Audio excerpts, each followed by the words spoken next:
Welcome back to the channel, I'm Raccoon. Today, we have massive news for the MCU, so I want to dive right in.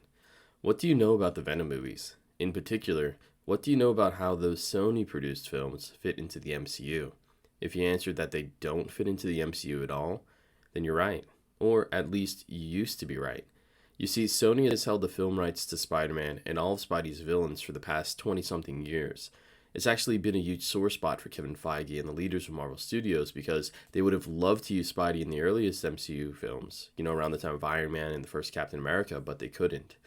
Well, all of that changed when they managed to negotiate the rights to share Peter Parker with Sony Studios in 2016, and since then the webhead has appeared in Civil War, Infinity War, Endgame, and about 3 of his own solo films. But the interesting thing about this contract is what Sony's been doing with their own villains.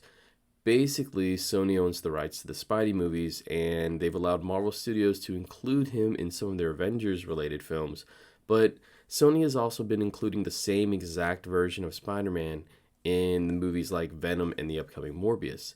And until today, the MCU has officially ignored the Venom movies and, other villain films like it, which haven't come out yet, but are at least in some point of production, which all can be pretty confusing because just like a Venn diagram, the Spidey of the MCU was kind of able to be in both movies, which means in the same universe. But technically, characters like Venom on one side and Captain America on the other didn't exist in the same universe. But, Tom Holland Spidey kind of sort of did, although there wasn't any type of explicit confirmation.